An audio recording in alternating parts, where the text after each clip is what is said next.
और कहते हैं ना, एक सक्सेसफुल लेडी के पीछे एक पुरुष का हाथ होता है।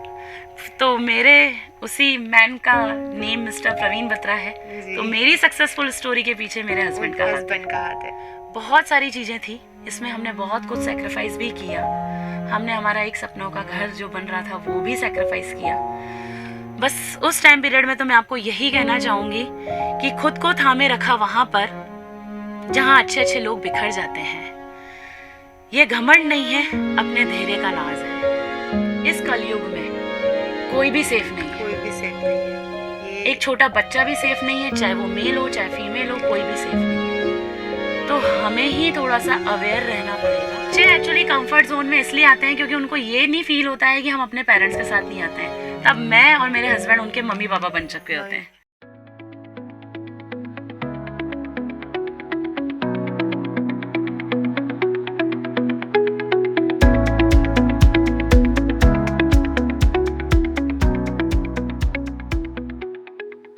नवरात्रि के इस खास पावन पर्व पर आप सभी का बहुत बहुत स्वागत। हम लेकर आए हैं आपके लिए नवरात्रि स्पेशल, नवरात्रि नारी नमः। हर नारी शक्ति का स्वरूप है, नमन है उस नारी को। आज हमारे साथ इस खास श्रृंखला में जुड़ रही है एक खास हस्ती। जी हाँ, किरण बत्रा जी, जो कि द सेंट्रल हाइट स्कूल के प्रिंसिपल और डायरेक्टर होने के साथ साथ राजनीति में भी सक्रिय भूमिका निभाई है। और आइए उनके जीवन के हम संघर्ष के बारे में और उन्होंने चुनौतियों को किस तरह से पूरा करा और इस मुकाम पे पहुंची जानेंगे और बातचीत करेंगे किरण बत्रा जी से। किरण जी, आपका बहुत बहुत स्वागत है हमारे रेडियो 989.6 FM के खास कार्यक्रम में। Thank you so much Akshita कि आपने मुझे ये अपॉर्चुनिटी दी कि आज मैं प्रतापगढ़ की जनता से बात कर पाऊंगी। जी धन्यवाद। तो सबसे पहले मैं आपसे ये जानना चाहूँगी कि आपने ये दोनों क्षेत्र में शुरुआत कहाँ से करी और यहाँ तक कैसे पहुँचे? ये शुरुआत मैंने 2008 में मेरी शादी हुई थी, 2009 में मेरे को बेबी हुआ था और 2010 में मैंने एज अ जॉब से अपनी एजुकेशन लाइन स्टार्ट करी थी। तो राजनीति की शुरुआत आपने कब करी थी? राजनीति की शुरुआत मैंने कोरोना टाइम पीरियड में करी थी। एक मुझे छोटा सा दायित्व दिया गया था, महिला मोर्चा का संयोजक, तो वहाँ से मेरी राजनीति की शुरुआत हुई थी। तो आज भी दोनों कार्य एक साथ आप संभालती हैं? बिल्कुल, आज भी मैं दोनों कार्य एक साथ ही संभालती हूँ। आप शिक्षा के क्षेत्र में और राजनीति के क्षेत्र में संतुलन कैसे बनाती हैं? शिक्षा के क्षेत्र में और राजनीति के क्षेत्र में संतुलन तो ऐसा है कि दोनों ही मेरा काम है और काम ही पूजा है। तो सबसे पहले तो मैं मेरे एजुकेशन फील्ड जो द सेंट्रल हाइट स्कूल है उस पर मेरा फोकस ज़्यादा रहता है, और उसके बाद स्कूल आवर्स कंप्लीट होने के बाद अगर राजनीति क्षेत्र में अगर मेरा कोई भी दायित्व रहता है या मेरी कोई भी जिम्मेदारी रहती है तो उन वर्किंग आवर्स के बाद मैं उन चीज़ों को संभालती हूँ। तो डेफिनेटली अगर बात करें तो बस ये है कि टाइम मैनेजमेंट करना सीखते हैं जी, और उसके हिसाब से दोनों चीज़ें बैलेंस हो जाती हैं। दोनों चीज़ें बैलेंस हो जाती है। आपने जो ये इतना बड़ा स्कूल आज खड़ा किया है उसमें आपको सबसे बड़ी चुनौती कौन सी नज़र आई? द सेंट्रल हाइट स्कूल को 2016 से स्टार्ट किया था मैम, और 235 बच्चों के साथ शुरुआत की थी। आज हम 2025 में लगभग 900 बच्चों के आसपास खड़े हैं जी। चुनौतियाँ तो बहुत सारी आती हैं, किसी भी क्षेत्र में अगर हम एंटर होते हैं तो बहुत सारी चुनौतियाँ आती हैं। मुझे प्रतापगढ़ की जनता को ये साबित करने में सबसे ज़्यादा चुनौती आई कि हम जो एजुकेशन लेवल लेकर आए थे वो उन्होंने बहुत लेट एक्सेप्ट किया, और फिर जब एक्सेप्ट किया तो आज वो हमें बहुत प्रेम दे रहे हैं। मैं ये और चीज़ बोलना चाहूँगी कि ये तो है ही है कि सबसे पहले सेंट्रल हाइट्स की मैं एडमिशन कराना चाहिए, लेकिन अंत तक 10th तक हमारा स्कूल हो चुका है और लास्ट ईयर हमने 10th का बहुत माइंड ब्लोइंग रिजल्ट दिया है, 94%, that is the highest marks, और ऑलमोस्ट 85 से सभी के ऊपर परसेंटेज रहे पूरे 10th बैच के।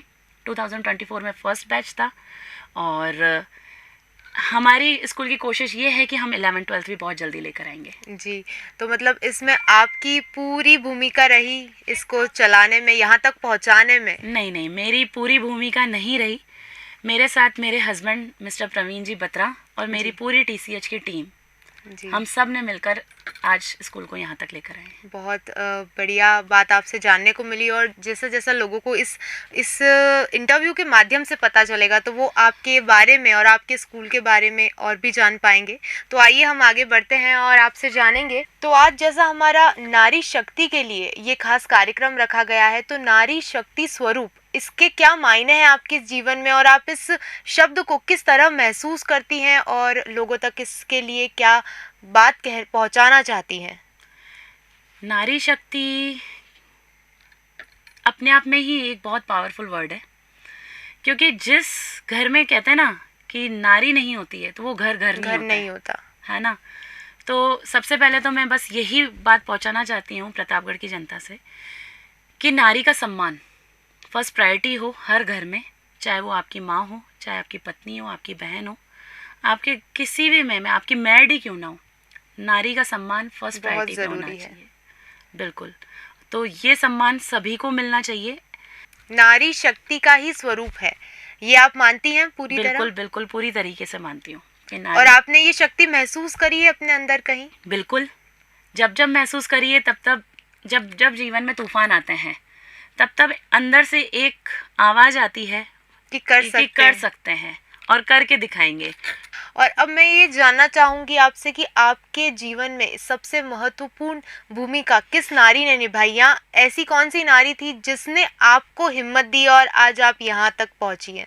मेरी माँ, मेरी जन्म देने वाली भी, और मेरे शादी करके जहाँ आई हूँ उस माँ ने भी। आपको दोनों माँ से बराबर प्यार मिला, बराबर सपोर्ट मिला।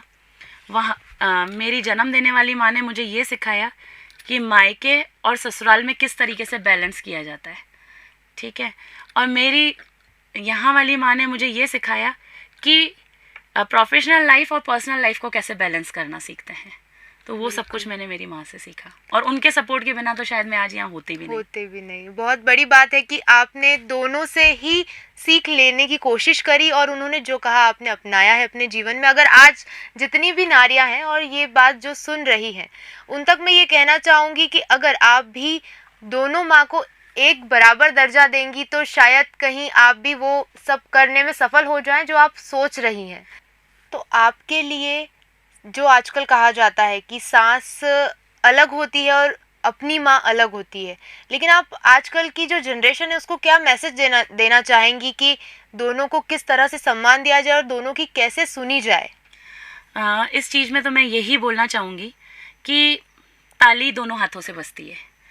तो जब भी शादी होती है किसी भी लड़की की, किसी की भी घर में, तो सबसे पहले तो बेटी को ही पहल करनी है। सबसे पहले तो वो समझे कि वो मेरी माँ है, क्योंकि सेवा भाव में अगर जहाँ कमी आई तो वहाँ डेफिनेटली फील आ जाता है सामने वाले को कि ये भी फॉर्मेलिटी कर रही है, और फिर वहाँ से वही रिलेशन निभानी है जो ये चाह रही है। हाँ, लेकिन जहाँ आपने मान लिया कि नहीं ये भी मेरी माँ है, वहाँ से फिर दूसरी तरफ से भी वही, उससे डबल प्यार इनफैक्ट मिलना स्टार्ट हो जाता है। तो आपकी लाइफ और भी इजी हो जाती है। नो डाउट थोड़ा स्ट्रगल फील होता है स्टार्टिंग में एडजस्ट करने में, नई चीज़ों को सीखने में, नई परंपराओं को सीखने में, नए माहौल को एडजस्ट करने में, लेकिन थोड़ा टाइम अपने आप को देना चाहिए। और कहते हैं समय के साथ सब चीज़ें सही हो जाती हैं। देखिए, कुछ परिवार तो ऐसा होता है कि समय ही नहीं देना चाहती हैं कुछ लड़कियां, और डायरेक्ट ही आते से ही डिमांड करती है सेपरेट होने का। तो मैं तो उनको कहूँगी कि सबसे पहले एक बार एडजस्ट करें, सीखें, समझें, सारी नई चीज़ों को अडॉप्ट करने की कोशिश करें, और अगर फिर भी कहीं प्रॉब्लम आती है तो बात साझा करें जी। बिना शेयर करे डायरेक्ट डिसीजंस नहीं लेने चाहिए लाइफ में। आप मानते हैं इस बात को कि आजकल जैसे कहा जाता है कि लड़की को हर जगह हर वक्त कॉम्प्रोमाइज लड़की को ही करना पड़ता है? नहीं, ऐसा इस नहीं बात है। को आप एग्री करते हैं? नहीं, ऐसा नहीं है जी। मुझे लगता है कि ये कोई जमाना हुआ करता था, लेकिन अब इस कलयुग में तो ऐसा नहीं है। कोई भी लड़की इस लेवल का कोई कॉम्प्रोमाइज़ नहीं कर रही है अपनी लाइफ में, अपनी बात हर जगह रख रही है। जहाँ तक मेरा सर्कल है, मैं जितनों को जानती हूँ, ऐसी कोई भी लड़की नहीं है कि वो अपनी बात नहीं रख रही है, अपनी बात रख भी रही है। कोई कॉम्प्रोमाइज़ वाली सिचुएशन नहीं है। ठीक है, छोटे मोटे कॉम्प्रोमाइज़ तो लाइफ में एक पार्ट होता है, करने पड़ते हैं। वो तो आपको भी करने पड़ेंगे और शायद आपके पार्टनर को भी करने एग्जैक्टली वो सामने वाले की तरफ से भी होते हैं, पर शायद कहते हैं ना कि हाईलाइट एक ही होता है। पर कहीं कहीं छोटे छोटे जगहों में, गांव में आज भी ऐसा होता है, आप मानते हैं ये बात?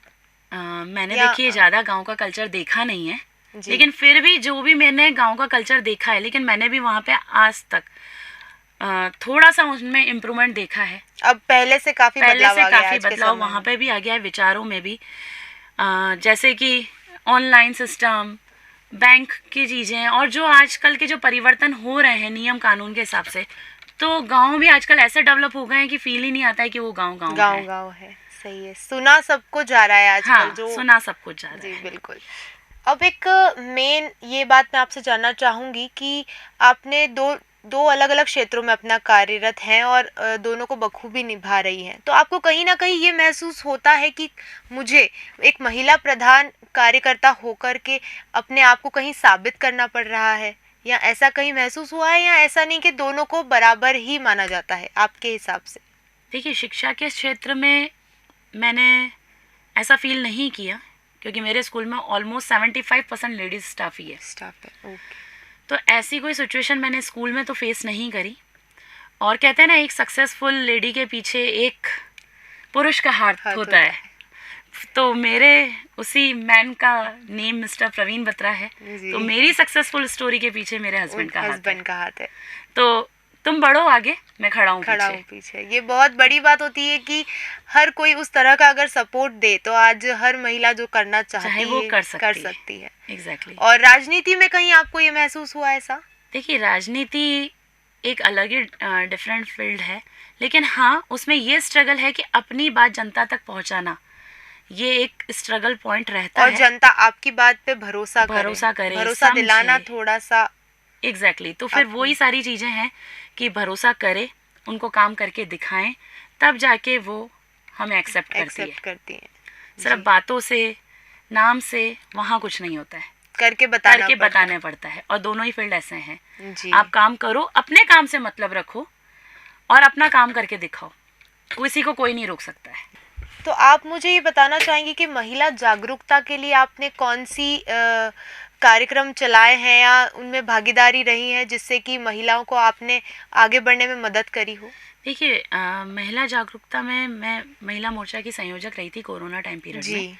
तब हमने बहुत सारी महिलाओं ने मिलके काफ़ी कार्य किए थे, ब्लड डोनेशन का, प्लांटेशन का, कॉल करके एक दूसरे को जगाने का। मतलब बहुत सारी उस वक्त में हमारे पास कार्यकारिणी आती थी कि जिसमें हम महिलाओं को जोड़ते थे, महिलाओं को आगे बढ़ाने के कार्य करते थे, और हमने सक्सेसफुल हासिल भी करी। जी।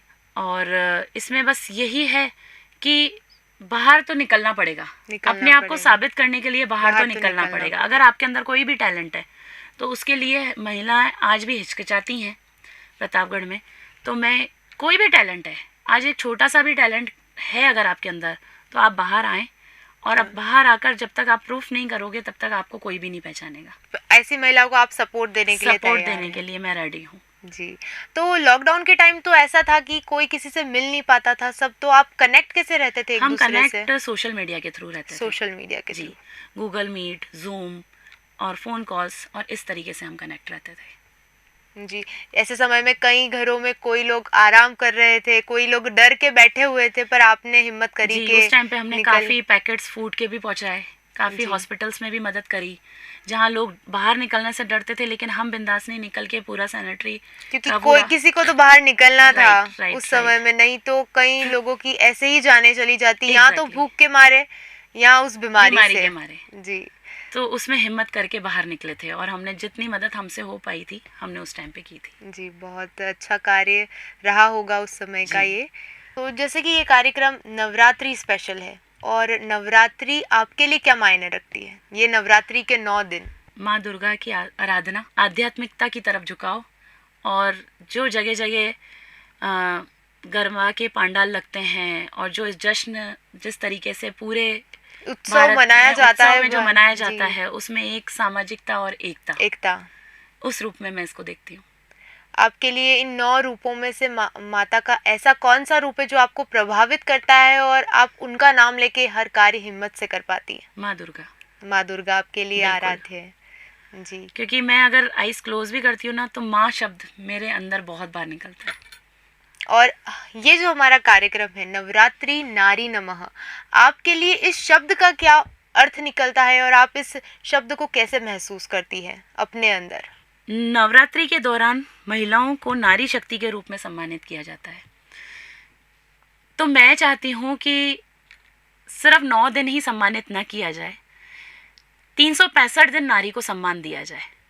जहाँ पर सम्मान नहीं मिल रहा है, तो मेरी तो यही है कि नारी शक्ति, ये जो आपने बोला पूरा, नारी नमः, ये 365 दिन चलना चाहिए, सिर्फ 9 दिन नहीं चलना चाहिए। नवरात्रि के इन दिनों की कोई सी ऐसी याद जो हमारे श्रोताओं के साथ आप साझा करना चाहें? नवरात्रि की एक ऐसी याद है कि स्कूल की तरफ से हमने एक बार नवरात्रि के डांडिया ऑर्गेनाइज किए थे, और उसमें प्रतापगढ़ में दिल से डांडिया में हमने स्पॉन्सर किया था जी। तो वहाँ पे एक दिन हमने ऐसा दिया था कि जहाँ पर सारे पेरेंट्स ने और सारे बच्चों ने मिलकर और टीचर्स ने एक साथ गरबा डांस किया, और बेस्ट गरबा डांस परफॉर्मेंस में हमें अवार्ड भी मिला जी। और ये काफ़ी अच्छी पहल शुरू करी आपने कि बच्चों को अपने माता पिता से जोड़ने के लिए, क्योंकि ऐसे उत्सवों के समय बच्चे जाते हैं अपने दोस्तों के साथ, कोई जाता है अपने दोस्तों के साथ, सब अलग अलग इसका आनंद लेते हैं, लेकिन जब एक परिवार प्लस टीचर्स एक साथ, हाँ, ये तो बहुत बड़ी बात हो जाती है। ट्रायंगल बना और पूरा बहुत ज्यादा मजबूती से ये एक स्ट्रॉन्ग रिलेशनशिप भी बनता है। अच्छा प्रोग्राम रहा होगा उस समय। जी बिल्कुल, बहुत अच्छा प्रोग्राम रहा। हो सका तो मैं आपको वो झलकियाँ बिल्कुल साझा करूंगी। हाँ जी। तो स्कूल में और भी सारे त्योहार मनाते होंगे, हिंदू मुस्लिम जितने भी त्योहार आते, तो आप उसे स्कूल में किस तरह से मनाते हैं? एक्चुअली स्कूल में हम सारे ही फेस्टिवल सेलिब्रेट करते हैं। उससे ये होता है कि एक तो बच्चा पार्टिसिपेट करना सीखता है, एक उस त्यौहार का महत्व सीखता है, और उसके पीछे की पूरी स्टोरी। तो अल्टीमेटली पर्पस ये है बच्चे को सिखाने का कि वो हमारी हिंदू कल्चर से जुड़े। जी, तो सारे त्योहार आपके यहाँ स्कूल्स में मनाए जाते हैं? सारे सेलिब्रेट होता है। अभी हमने कोरोना के काल से जुड़ी काफ़ी बातें करी, लेकिन वो समय वो आपका कैसा निकला? वो समय बहुत ज़्यादा क्रूशियस था हर किसी के लिए था, क्योंकि एजुकेशन फील्ड ने सबसे ज़्यादा लॉस उसी टाइम पे खाया था। स्कूल्स बंद हो गए थे, अच्छे स्कूल्स बंद हो गए थे, अच्छे कॉलेजेस बंद हो गए थे। बहुत मोदी जी का सिर्फ एक था कि एक दिन के लिए लॉकडाउन है, लेकिन वो एक दिन का लॉकडाउन नहीं था, कई सालों, 2-2.5 साल का लॉकडाउन था लगभग। और उस 2-2.5 साल को निकालना, बहुत सारी बसेस की EMI रहती हैं, या फिर स्कूल रेंट रहता है जी। आपके पास स्कूल में फीसेस कुछ भी नहीं आ रही है, आप कैसे मैनेज करोगे? आपसे जुड़े हुए इतने सारे लोग हैं, उन सबके घर सैलरी उसी से चल रहे हैं, तो कैसे चलेंगे, क्या होगा? बहुत सारी चीज़ें थी इसमें। हमने बहुत कुछ सेक्रीफाइस भी किया। हमने हमारा एक सपनों का घर जो बन रहा था वो भी सेक्रीफाइस किया। बस उस टाइम पीरियड में तो मैं आपको यही कहना चाहूँगी कि खुद को थामे रखा वहाँ पर जहाँ अच्छे लोग बिखर जाते हैं। ये घमंड नहीं है, अपने धैर्य का नाज है। तो बस ये धैर्य, पता नहीं कहाँ से कौन सी शक्ति मिली, जो वो टाइम पीरियड निकला, जहाँ स्कूल जहाँ था उससे बहुत आगे आज बढ़ा है। लेकिन हाँ, ये है कि वो 2 साल ने हमको 10 साल पीछे कर दिया। आपके इन चंद शब्दों से मुझे उस समय का एहसास हो गया कि वो समय कितना मुश्किल रहा होगा निकालना, क्योंकि एक संस्था चलाना सिर्फ चलाना ही नहीं है, उससे आपकी संस्था से कई लोग जुड़े हुए हैं। बिल्कुल। उनसे कितने लोगों का घर चलता है। आज अगर आपके पास आपकी सेविंग्स है, आप तो घर बैठ जाओगे उन सेविंग्स के भरोसे, लेकिन जो आपके साथ कार्यरत हैं उनके घरों का क्या होगा? वो सबसे मुश्किल कार्य था, उन सारी चीज़ों को हैंडल करना। जी, पर आपने अपना ना सोचते हुए कि आज हम इन सबके साथ हैं तो सबको चलाना ज़रूरी है। बिल्कुल। तो हमने उस टाइम पे धैर्य नहीं खोया, लेकिन हाँ, वो टाइम बहुत ख़राब टाइम था। तो श्रोताओं, आप भी अगर ये बात सुन रहे हैं तो ये याद रखिए, परिस्थितियाँ कैसी भी हो, अपना धैर्य संभाल के रखें और हिम्मत से कार्य में आगे बढ़ते रहे।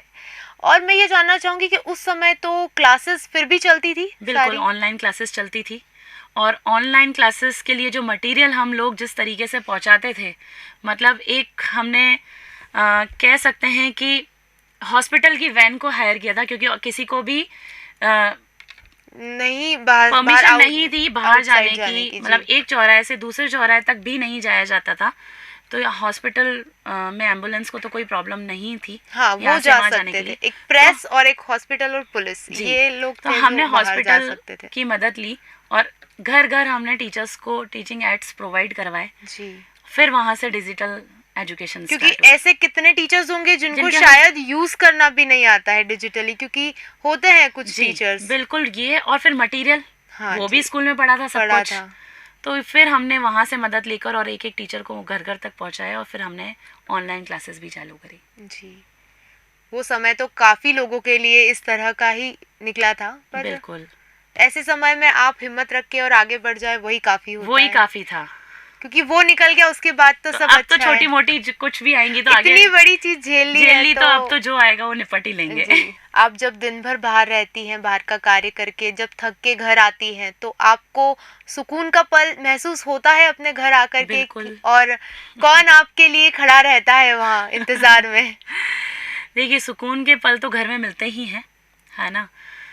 और सुकून के पल जब घर पे जब लौट के आते हैं तो हम मेरे और मेरे हस्बैंड का प्रोफेशन सेम ही है। सेम ही है। तो हम जाते भी साथ में और आते भी साथ में हैं। तो हमारी माँ हमारा इंतज़ार करती है। लेकिन अभी 1 साल से हमारी माँ हमारे साथ नहीं है, क्योंकि बच्चे की एजुकेशन के लिए बच्चों को बाहर भेजा गया है। तो हम दोनों ही लौटते हैं और हम दोनों ही अब अकेले एक दूसरे को सपोर्ट करते हैं। देख लिया है कि जहाँ जॉइंट फैमिली में रहते हैं तो कितने बेनिफिट्स हैं, और जहाँ अब हम दोनों रह गए हैं सिर्फ, तो अब हमें एक दूसरे को सपोर्ट करके करना पड़ता है। जी। तो कभी मैं थक जाती हूँ तो ये मुझे कहते हैं कि बैठ जाओ, अब मैं संभाल लूंगा। यही तो चाहिए life. Yes, I can proudly say that कि I got the most supportive man in my life. शादी से पहले की लाइफ होती है और शादी के बाद आप जिसके भरोसे आए हैं और उन्होंने वो साथ पूरा निभाया है, 100% तो लाइफ बहुत इजी हो जाती है। जी। तो कभी कभी ऐसा होता है ना कि नहीं हो रहा होता है, 6 बजे कभी लौट रहे हैं और डिनर टाइम हो गया है, कोई बात नहीं, आधे घंटे बाद बना देना, कोई इशू नहीं है, मैनेज कर लेंगे। क्योंकि दूसरों के घरों पे तो पत्नियां इंतजार करती है, कहीं कभी पति इंतजार करते हैं, आप दोनों ही साथ आते हैं, साथ जाते हैं और घर पे भी अभी साथ में रह। मेरा खुद का तो एक ही बेटा है, वो अभी 12th में है और अहमदाबाद है, और एक और बेटा है, वो भी मैं कहूँगी मेरा ही है, एक्चुअली मेरी ननंद का बेटा है, वो भी हमारे साथ ही रहता है, और मेरी ननंद भी मेरे साथ ही रहती हैं और मेरी मम्मा भी मेरे साथ ही रहते हैं। तो मेरी मदर इन लॉ के साथ हम रहते हैं। हाँ, ये बड़ी बात है।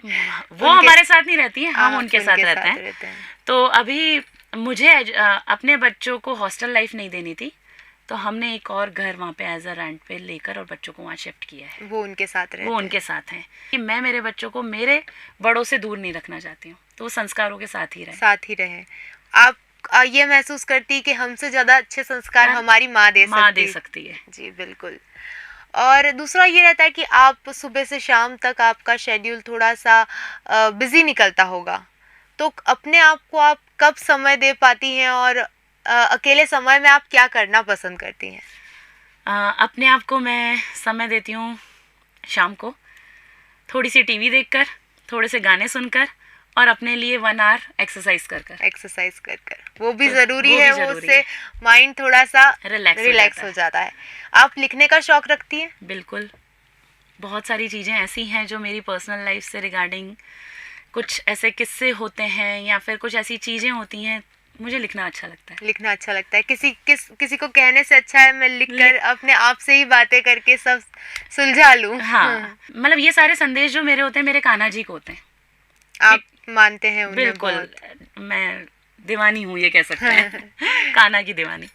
तो मेरा सुकून का पल एक ये भी है कि उनका श्रृंगार कर कर भी मुझे सुकून मिलता है, उनसे बातें कर कर भी मुझे सुकून मिलता है। आप समय निकाल लेती हैं पूजा के लिए? जी बिल्कुल।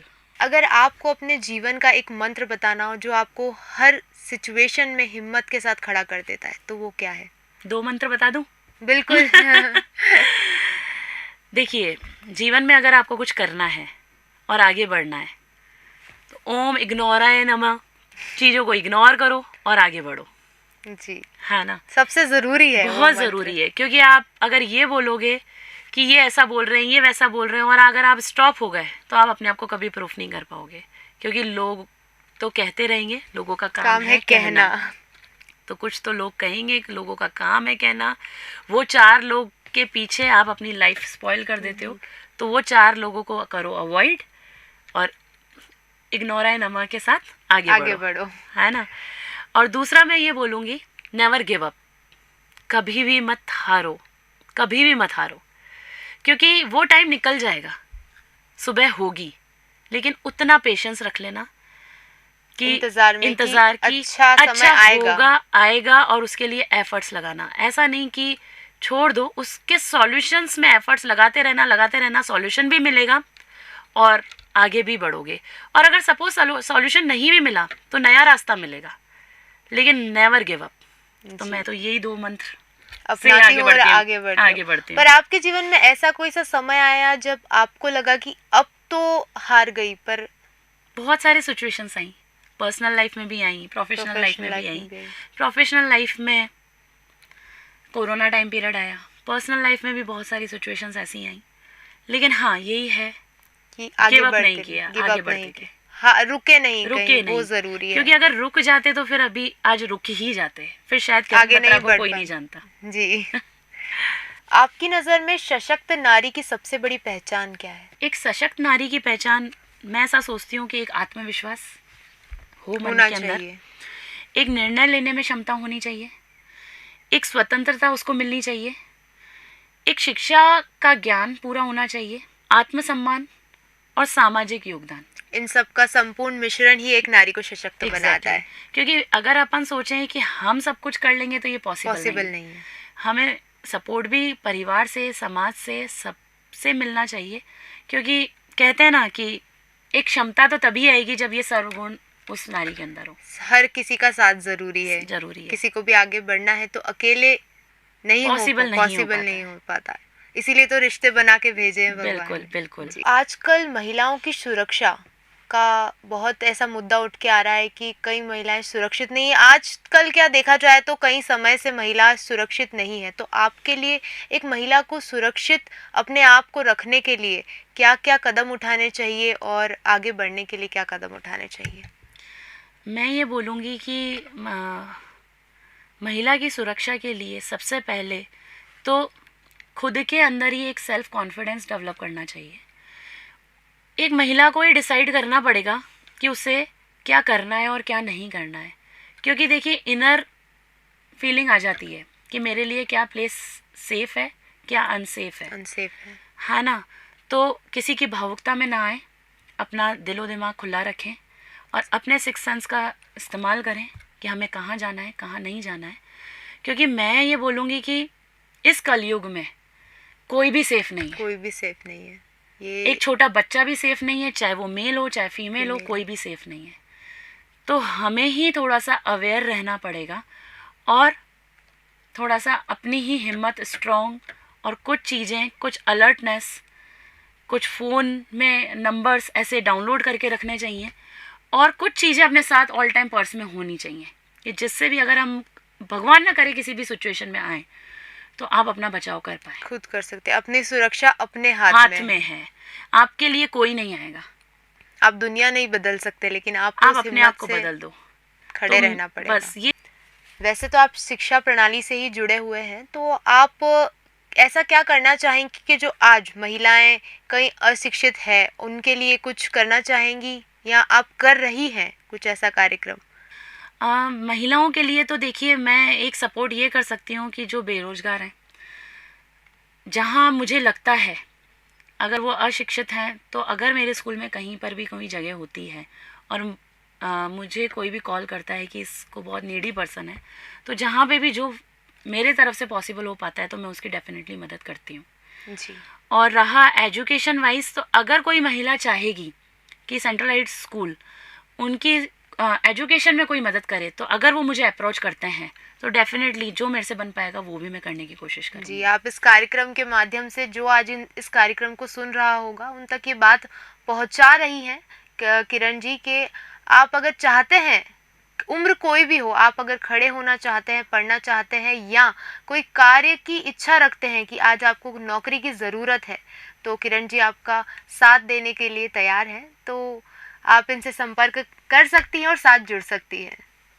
बिल्कुल मैं चाहूँगी कि मेरे साथ जुड़े, हर महिला जुड़े और अच्छी से अच्छी एजुकेशन में उनको दे पाऊँ। वैसे अभी त्योहारों का ही समय चल रहा है और मैं आपसे ये जानना चाहूँगी कि आपका सबसे पसंदीदा त्योहार कौन सा है? मेरा पसंदीदा त्यौहार नवरात्रि भी है, लेकिन उससे भी ज़्यादा पसंदीदा मेरा त्यौहार है दिवाली। दिवाली। बस नवरात्रि के दस्तक से दिवाली तक का जो खुशनुमा माहौल होता है पूरे भारतवर्ष में, वो एक ऐसा माहौल होता है कि हर घर में एक उत्सव मनाया जाता है। आप दिवाली किस तरह से मनाती हैं? मैं दिवाली अपने स्कूल में स्पिरिचुअली भी मनाती हूँ और स्टाफ के साथ भी मनाती हूँ। स्टाफ के साथ, सभी क्योंकि के साथ। हाँ, सभी के साथ, क्योंकि मेरा मानना ये है कि जो हमारे साथ काम करते हैं, चाहे वो टीचर्स हों, चाहे वो पियोन्स हों, चाहे कोई भी हो, एक वो ही हमारा एक वर्क प्लेस है ना।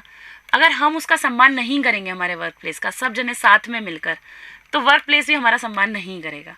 तो मेरी भावना यही रहती है कि हम पूरा परिवार, TCH का परिवार मिलकर सुबह को हम पूजा करते हैं जी। साथ में और फिर दिवाली मनाते हैं। स्कूल को मंदिर बनाने में वही हाथ है कि हाँ, सब एक साथ मिलके उसे चलाते हैं और हर त्योहार भी साथ में वहीं पे मनाते हैं। बिल्कुल, वहाँ पे कोई छोटा बड़ा नहीं होता है। वहाँ पे पियोन से लेकर टीचर्स तक सब आरती करते हैं, सब फटाके साथ में फोड़ते हैं और जो मिठाई गिफ्ट्स वगैरह डिस्ट्रीब्यूशन वगैरह होता है वो सब होता है जी। और फिर परिवार के साथ तो शाम को मनाते ही है परिवार के। वैसे तो इतनी बातें करके पता चला कि आपके लिए स्कूल ज़्यादा महत्व देता है, उसको चलाना, उसको आगे और बढ़ाते रहना। लेकिन मैं पर्सनली ये भी पूछना चाहूँगी कि दोनों कार्य में से आपको ज़्यादा कार्य करने में कहाँ आनंद आता है? ऑब्वियसली स्कूल, सेंट्रलाइट स्कूल जी, वहाँ पे कार्य वो मेरा सुकून प्लेस भी है जी। तो आपने बचपन में ऐसा कोई सपना देखा था जो आज आपको लगता है कि हाँ वो पूरा हो गया? सपना तो मेरे हस्बैंड ने देखा था स्कूल का, पूरा हम दोनों मिलके कर रहे हैं। वो आपका भी सपना बन चुका है? वो मेरा भी सपना बन चुका है। तो उनसे हट के आपने बचपन में कौन सा सपना देखा था कि मैं बड़ी होके ये बनूंगी, लेकिन आज जो बनी हूँ वो भी बहुत बड़ी बात है?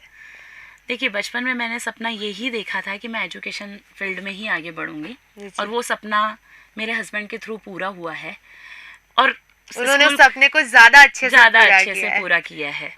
तो जहाँ पर भी हूँ, जिसकी वजह से भी हूँ, अपने हस्बैंड की वजह से हूँ। तो जिस तरह से अर्धनारेश्वर पूजे जाते हैं वो बात मिलकर ही सामने आपसे आती है कि दोनों एक साथ आकर के ही पूरे बनते हैं और उसी से सारे कार्य पूरे होते हैं। जी बिल्कुल, ये 100% सही बात है। 50% मेल का रोल होता है और 50% फीमेल का रोल होता है जी। दोनों मिलके ही पूरे होते हैं। इसी तरीके से शिव पार्वती भी एक दूसरे से के साथ मिलकर ही पूरे होते हैं जी।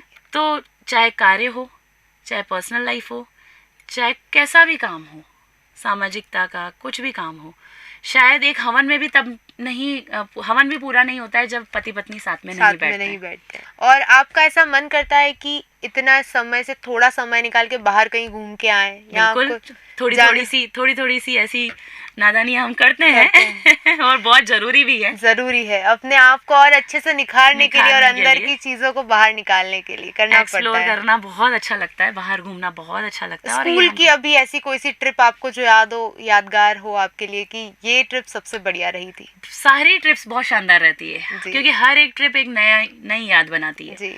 तो जैसलमेर की जैसे कि लास्ट अभी ताजी करी थी, वो बहुत खूबसूरत ट्रिप थी बच्चों के साथ। हाँ, बच्चे एक्चुअली कंफर्ट जोन में इसलिए आते हैं क्योंकि उनको ये नहीं फील होता है कि हम अपने पेरेंट्स के साथ नहीं आते हैं। तब मैं और मेरे हस्बैंड उनके मम्मी पापा बन चुके होते हैं।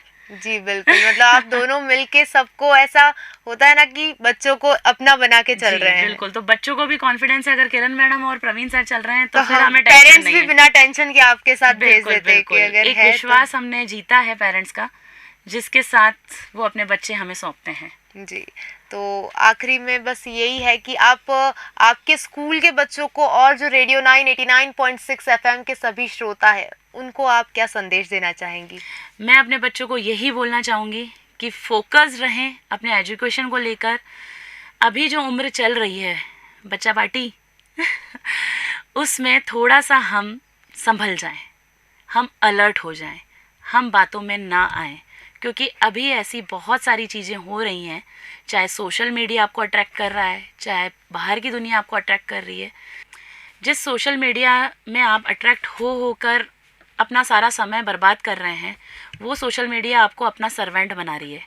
और मैं चाहती हूँ कि आप अपने खुद के मालिक बने, और उसके लिए आपको अपनी खुद का हुनर, अपनी पहचाननी होगी और बाहर निकालना होगा। वो तभी हो पाएगा जब आप इन सारी चीज़ों से दूर होंगे। तो प्लीज़ अपने बारे में सोचें और खुद को ढूंढें। यही मेरा संदेश है अपने बच्चों को, TCH के बच्चों को, प्रतापगढ़ के बच्चों को, कि अपने आप को खोजें सोशल मीडिया से दूर होकर। जी, आज आपसे बात करके हमको भी बहुत अच्छा लगा, लेकिन एक बात जो आज आप हमारे रेडियो पे आई हैं, तो इतना बताना तो बनता ही है कि आपका मनपसंदीदा गीत कौन सा है? जब कोई बात बिगड़ जाए, जी, ये मेरा पसंदीदा तो गीत अब है। ये आपका पसंदीदा गीत है। रेडियो 9 पर जैसे भी आएगा ये गीत, तो रेडियो 9 89.6 FM के सभी श्रोताओं की भी पसंद बनने जाएगा। और आज आपसे बात करके मुझे भी बहुत अच्छा लगा, और उम्मीद है कि जब ये सब लोगों तक पहुंचेगा और लोग सुनेंगे तो उन्हें भी बहुत जागरूकता महसूस होगी, कुछ सीखने को मिलेगा और उन्हें भी बहुत अच्छा लगेगा। आपका बहुत बहुत धन्यवाद अपना समय देने के लिए हमें। Thank you so much radio 9 and Akshita, thank कि यू। आपने मुझे ये अपॉर्चुनिटीज़ दी कि अपनी बातें मैं आपके साथ साझा कर पाई। And thank you so much. Thank you ma'am.